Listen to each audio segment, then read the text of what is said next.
রংপুরের পীরগঞ্জ উপজেলার চৈত্রকুল ইউনিয়নের চককৃষ্ণ গ্রামের ১৩ বছর বয়সী সাঁওতাল কিশোরী স্মৃতি কিস্কু। আসলে এই কিস্কু এই যে হতদরিদ্র পরিবার থেকে, যেখানে মা থেকেও নেই, বাবা তো নেই, এই পরিবার থেকে এই সন্তানটি, এই খেলোয়াড়টি উঠে যাচ্ছে, এটা আমাকে অবাক করেছে বটে। এর মধ্যে প্রচুর সম্ভাবনা আছে। ২০১৩ সালের ২৫ সেপ্টেম্বর জন্ম নেওয়া এই কিশোরী বাংলাদেশ টেলিভিশনের নতুন কুড়ি স্পোর্টস ২০২৬ প্রতিযোগিতায় চ্যাম্পিয়ন প্লেয়ার নির্বাচিত হয়ে রংপুর বিভাগকে গৌরব এনে দিয়েছে। কিন্তু এই সাফল্যের পেছনে রয়েছে সংগ্রামের এক কঠিন গল্প। একমাত্র স্মার্ট সিটি বসুন্ধরা, আধুনিকতায় এক ধাপ এগিয়ে। দর্শক, আমি এই মুহূর্তে দাঁড়িয়ে রয়েছি পীরগঞ্জ উপজেলার ১ নং চৈত্রকুল ইউনিয়নের চককৃষ্ণ গ্রামে।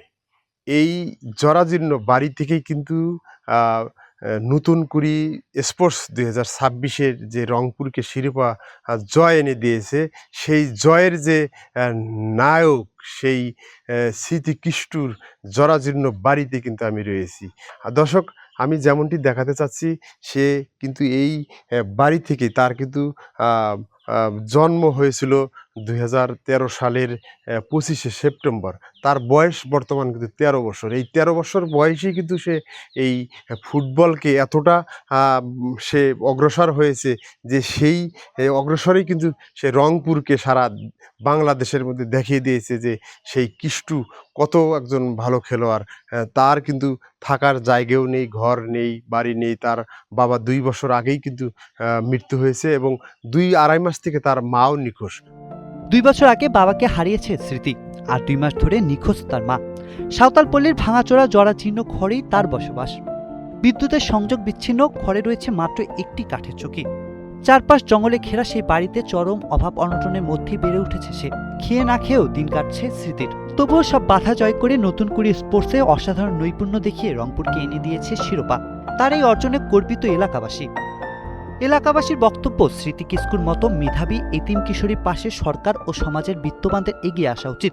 তার নিরাপদ আবাসন, লেখাপড়া ও খেলাধুলার সুযোগ নিশ্চিত করার দাবি জানান তারা। আর্থিক অবস্থা তেমন ভালো না, উনি একটু মানে ওনার মা আছে কিন্তু বাবা নাই, বাবা মারা গেছে ২ বছর হয়। ওনার মা শহরে গেছে কাজের সন্ধানে, ওখান থেকে আর ফিরে নাই, তাদের সাথে কোনো যোগাযোগ নাই। আদিবাসী সাঁওতাল হিসেবে ওটাই খুশি, যেন আর মানে আগে যেতে পারে, এটাই আমরাও চাচ্ছি। এটা আমাদের আদিবাসীদের জন্য গর্ব, কারণ আমাদের আদিবাসীকে সবাই নৃগোষ্ঠী বলেই চেনে সবাই। এখন আমরা ও যে নাম উজ্জ্বল করেছে আমাদের আদিবাসীদের, আসলে আমরা অনেক গর্বিত তার জন্য। আমি ছোটবেলা থেকে ফুটবল অনেক পছন্দ করি। আমি বাবা মাকে বললাম যে আমি ফুটবল খেলবো, তা ওরাও বললো ঠিক আছে তুমি খেলো। ওখান থেকে আমি বাড়ি থেকে মিশনে পড়াশোনা করতাম, ওখান থেকে এসে আমি এখানে আসছি। আমার মাহফুজ মামা আছে একটা, ও আমাকে এখানে যোগাযোগ করে দিছে। আমাদের এখন থাকার মতন কোনো বাড়ি নাই, ঘর নাই।